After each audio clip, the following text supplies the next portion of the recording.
Hallo und herzlich willkommen auf Frau Beas Kitchen. Ich habe in diesem Video für euch einen schnell gemachten und super leckeren Rhabarber-Blechkuchen.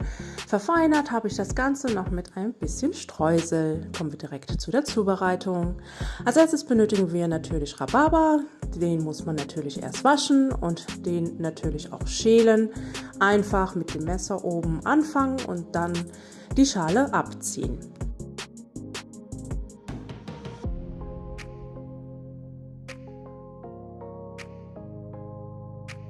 Nach dem Schälen schneide ich den nochmal in kleine Stücke.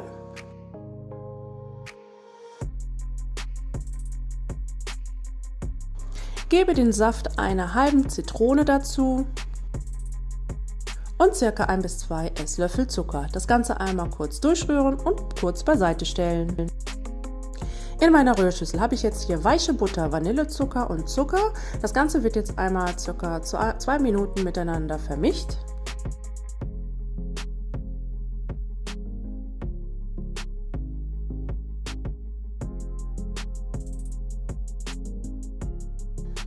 Ich löse ganz kurz nochmal vom Rand mit dem Teigschaber die Butter und lasse das Ganze nochmal kurz durchrühren.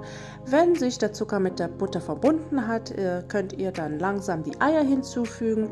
Jedes Ei sollte so circa 30 Sekunden lang eingerührt werden. Da die Butter Zimmertemperatur bei mir hatte, sollten die Eier ebenfalls auf Zimmertemperatur sein. Dazu kommt noch der Saft einer halben Zitrone. Mehl und Backpulver habe ich miteinander vermischt und das gebe ich jetzt nach und nach zu der Buttermischung im Wechsel mit der Milch. Die Küchenmaschine habe ich übrigens auf niedrigster Stufe gestellt und das wird jetzt, wie gesagt, im Wechsel einmal Milch, einmal Mehl, einmal Milch, einmal Mehl langsam hinzugefügt, bis das komplette Mehl eingearbeitet ist. Sobald das Mehl komplett untergehoben ist, bitte nicht mehr allzu lange rumrühren, also zügig unterheben.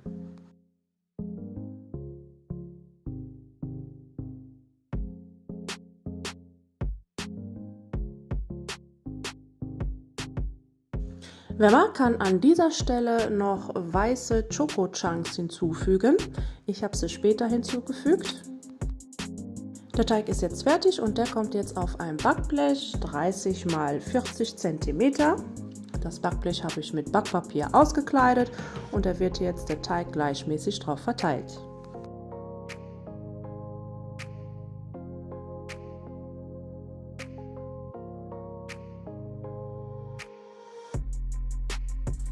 Dann wird der Rhabarber auf den Teig drauf verteilt. Achtet bitte darauf, wenn ihr den Rhabarber drauf macht, dass ihr nicht den Saft aus der Schüssel mit auf den Teig schüttet.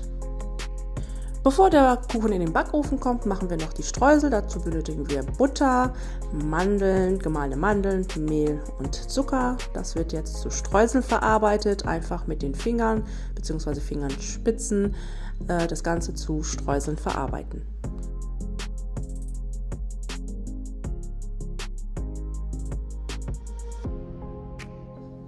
Die Streuseln gebe ich jetzt ebenfalls auf den Kuchen oben drauf.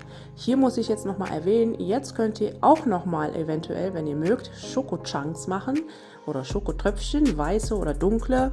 Ich habe sie jetzt leider vergessen und dann im Nachhinein gemacht. Das war aber nicht so eine dolle Idee, da die Schokochunks, wenn sie oben, ganz oben drauf sind, wie ich das jetzt hier mache, leicht braun werden. Also lieber unter den Streuseln bzw. unter dem Rhabarber oder mit im Teig unterheben. Das Ganze kommt dann in den vorgeheizten Backofen bei 180 Grad Ober- und Unterhitze für ca. 30 bis 35 Minuten. Wenn der Kuchen dann goldgelb gebacken ist, könnt ihr den komplett auskühlen lassen, etwas Puderzucker drüber stäuben und dann endlich servieren. Der ist mega saftig, mega lecker. Die Rezeptangaben schreibe ich euch wie immer unter dem Video in der Beschreibung. Ich wünsche euch jetzt viel Spaß beim Nachbacken. Bis zum nächsten Mal. Ciao, ciao!